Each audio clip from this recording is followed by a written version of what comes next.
नमस्कार। Times of Swaraj के खास कार्यक्रम फरेबी हो साहब। जी हाँ, सच में आप बहुत बड़े फरेबी हो। आपको जो पहचान ले वो समझिए बहुत बड़ा धुरंधर व्यक्ति होगा। याद है मुझे, आप अक्सर उस दौर में जिस दौर में आप आए थे, तो जब कभी आपका भाषण सुनने का मौका मिलता था तो आप एक बात जरूर दोहराते थे कि इस देश की छवि दुनिया के सामने जड़ी बूटी वाला था, मदारी का छवि था, भूत प्रेत का किस्सा कहानी वाला छवि था, जड़ी बूटी से लेके ग्रह नक्षत्र की चर्चा करने वाला देश के रूप में था। मतलब मदारी का देश दिन भर तमाशा दिखाते रहता है। हम उस छवि को बदलने आए हैं। समझ गए होंगे कि हम किस फरेबी साहब की बात कर रहे हैं। जी हाँ, और देखिए, हम आज फरेबी साहब की बात इसलिए कर रहे हैं, हो सकता है कि आप हमारी बातों से असहमत हो कि फरेबी आप क्यों कह रहे हैं। हालांकि जब आप फरेबी का मतलब समझेंगे तो कोई ऐसा कुछ मतलब नहीं है।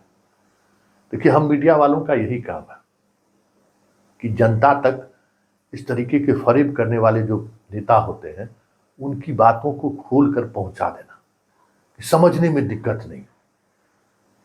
आप भक्त हैं तो आपको आपको थोड़ा कष्ट हो सकता है, लेकिन आप भी समझिए।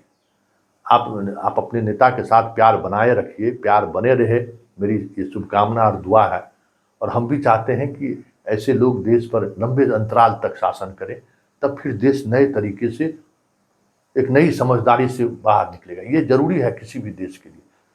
शून्य हो गया था देश, सारी वैचारिकता कुंड पर गई थी, कोई वैचारिक बातचीत नहीं, हर कोई पैसा कमाने में लग गया था। अरे वाह, तुम्हारा क्या है? 1 करोड़ मेरा पैकेज है, आपका भाई 5 करोड़, आपका तो 50 लाख, सब पैकेज के पीछे पड़ गया था।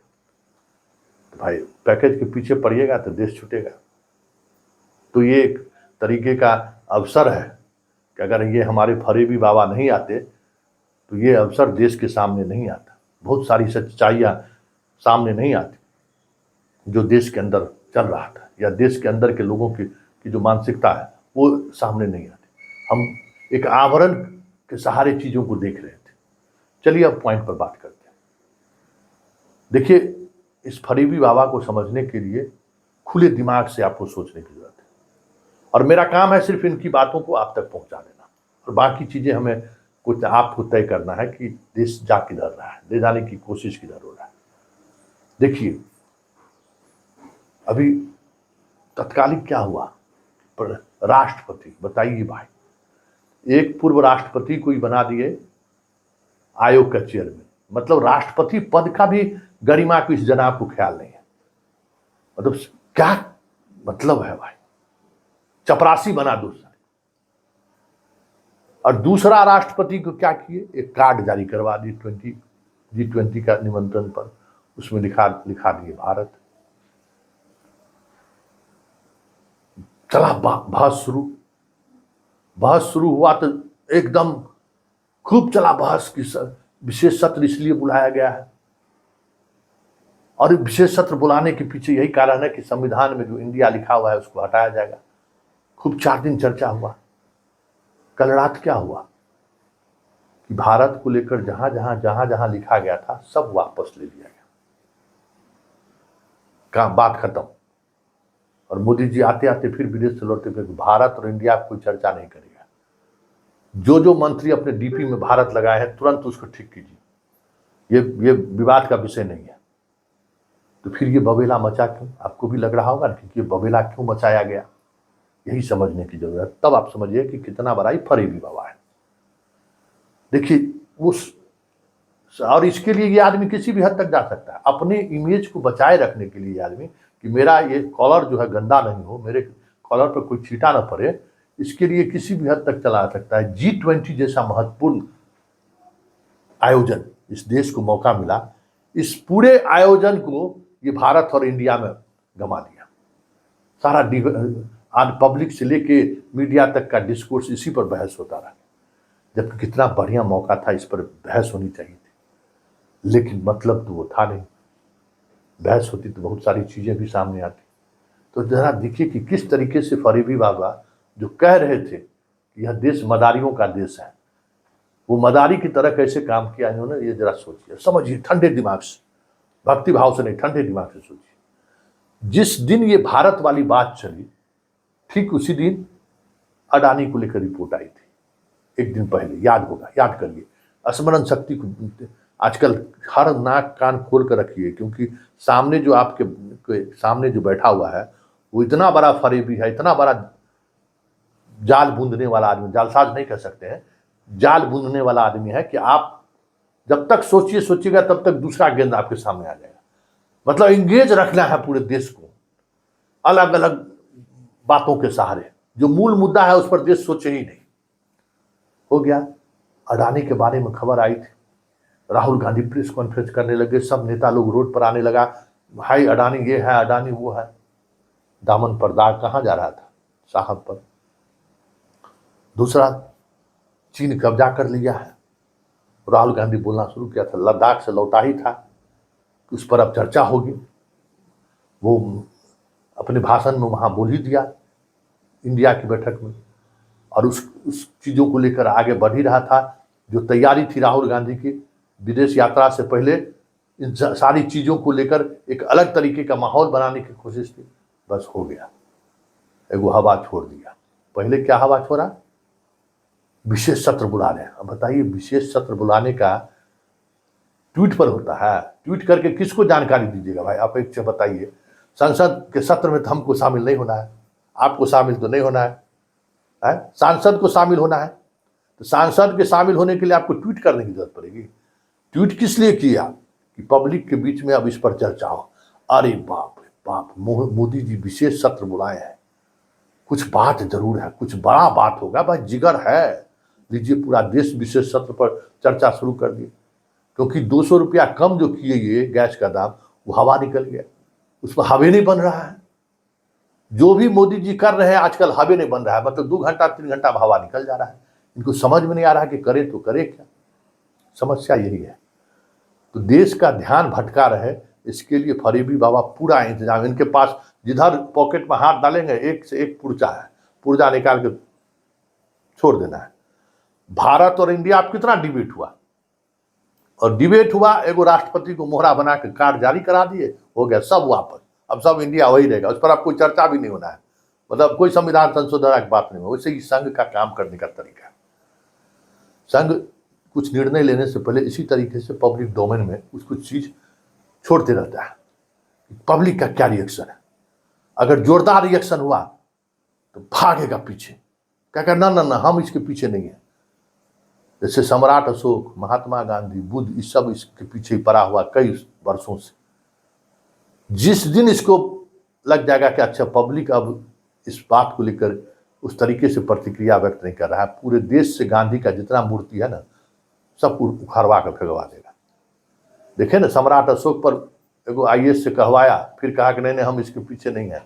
अशोक चक्र बाहर हो गया ना, जो संसद भवन के दीवार पर था, जहाँ अध्यक्ष बैठते थे उसके पीछे लगा रहता था, हटा दिया ना, चल गए अब छत पर। अब कौन देखने वाला, ऐसे करके देखिएगा छत। अब आने वाले दिनों में जो अशोक है उसका सांसद लोग भी हटा रहा है, एक से एक हटाने की प्रक्रिया शुरू हो गई है। ये इसका काम करने का तरीका है। लेकिन जब देखिए, जो डिस्कोर्स था, जिस पर चर्चा होनी चाहिए थी इस देश में, G20 को लेकर डिबेट होना चाहिए, वो डिबेट को उसने डाइवर्ट कर दिया। दूसरी वजह थी कि चीन और रूस नहीं आ रहा है, और चीन और रूस के नहीं आने से इस देश के सामरिक महत्व को लेकर क्या समस्याएं खड़ी होने वाली हैं, इस पर जो चर्चा होना था वो चर्चा इसने बंद करवा दिया। क्योंकि मित्रों, एक बात समझिए कि अमेरिका मेरा स्वाभाविक मित्र कभी भी नहीं हो सकता है, सामरिक रूप से भी और वैचारिक रूप से भी। सामरिक रूप से इसलिए कि अमेरिका हमारे क्षेत्रफल से इतनी दूर पर है, वो कि कितना बड़ा टेक्नोलॉजी के बावजूद भी वो बहुत कुछ हमें तत्काल सहयोग नहीं कर सकता है। और सहयोग करना रहता तो यूक्रेन को करता ना, खाली हथियार देने, हथियार हमसे खरीदिए छोड़िए, यही अमेरिका की नीति है। लड़िए, हथियार हम देंगे, छोड़िए, फिर जो जमीन जत्था है बेच के हमको देते रहिए, ये अमेरिका की नीति है। रूस और चाइना में अभी तक हमारी नीति यही रही है इस देश की कि रूस को हमेशा मित्र देश की सूची में हमने रखा है और हमारी कोशिश रही है कि रूस के सहारे चाइना पर कंट्रोल करना। आज हम उस नीति को छोड़ दिए। बाइडेन मेरे लिए महत्वपूर्ण नहीं है, हमारे लिए महत्वपूर्ण पुतिन है, क्योंकि हमारा दुश्मन चाइना है और हमारा दुश्मन पाकिस्तान है। और ये ऐसा दुश्मन है जो हमेशा हमारे संप्रभुता पर चुनौती देते रहा है और ऐसे में रूस जैसे महाशक्ति की जरूरत हमें है। अभी तक इस देश की नीति यही रही है। आप रूस के साथ थे तो पाकिस्तान को मदद पहुंचा के अमेरिका आपको आंतरिक कहीं बम विस्फोट करा देता था, कहीं कुछ करा देता, यही आरोप लगता था ना। लेकिन सीधी लड़ाई लड़ने में तो अमेरिका उसके साथ खड़ा कभी नहीं हुआ। आप कारगिल में भी चढ़ के मारे, 71 में भी चढ़ के मारे, 65 में भी चढ़ के मारे, सियाचिन में हुआ राहुल गांधी के समय, उस समय भी चढ़ के मारे, पुलवामा हुआ तो आप चढ़ के बम गिराए। लेकिन ये काम आप चाइना के साथ तो नहीं कर सकते ना। और चाइना जिस तरीके से हमारे संप्रभुता पर चुनौती दे रहा है, उसमें रूस ही एक ऐसा देश था जो हमारे साथ अगर मित्रवत रहता तो आज स्थिति बदलती रहती। चाइना से मेरा किस बात की लड़ाई है भाई? और अमेरिका को तो एक मोहरा चाहिए ना। तो ये सारी चीजें जो डिबेट होता इस दौरान में, उस डिबेट को भारत और इंडिया के नाम पर फरीबी बाबा जो है अलग रास्ता दे दिए। अब आज से तो बाइडेन का गुणगान होगा, चीजें बदलेंगी। हमें आप उस जो सकारात्मक सोच के सहारे जो देश की भलाई की बात होती, उस पर डिबेट होता, उसमें सरकार की खिंचाई भी हो सकती थी, उस चीज को इसने बदल दिया भारत और इंडिया के साथ। इस आदमी में यही कला है कि ये मुद्दा को बदलने का माहिर है। और समस्या एक ही हो गया है कि पहले जिस तरीके से ये मुद्दा को बदलते थे तो वो लंबा खिंचता था।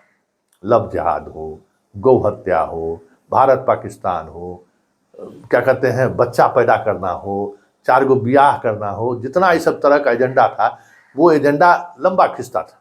लेकिन अब वो एजेंडा 24 घंटा भी नहीं चलता है। परेशानी यही है। नूर में जो हुआ लोग भूल गया, उल्टे लोग अब चढ़ के बोलता है कि खाली दंगा कराने वाला पार्टी हो गया है। तो ये जो चीजें बदली हैं देश के अंदर ना, इससे साहब बहुत बेचैन है। बताइए, 200 रुपया कम कर दिया ये जनाब, सारा पेट्रोल पंप पर फोटो लग गया इनका, लेकिन समाज में कोई चर्चा नहीं है। और लोग उपहास उड़ा रहे हैं, अच्छा बढ़िया, साल में एक बार चुनाव हो, पेट्रोल का दाम भी 200 रुपया कम जाएगा, माइनस में हम लोगों को देना पड़ेगा। तो ये सब भी चर्चा होती है, मजाक लोग उड़ाते हैं। लोग अब समझने लगे कर चुनाव का समय आया तो पैसा कम कर रहा है, फिर चुनाव खत्म होगा 2000 वसूल देगा। ये चीजें चलती है। इसको ये रोकना चाहते हैं, उसको हम कैसे रोकें? तो ये सारी चीजें उसी की कवायद है। और हम जैसे मीडिया कर्मी का यही काम है कि उनकी जितनी इस तरीके की फरेबी वाली कार्रवाई है, कारगुजारी है, वो चीजें आप तक पहुंचा दें। और आप ओपन माइंड से सोचिए कि आखिर ये भारत और इंडिया का डिबेट लाया क्यों गया है, जब उनको खुद अपने से इस डिबेट को वापस करना था। तो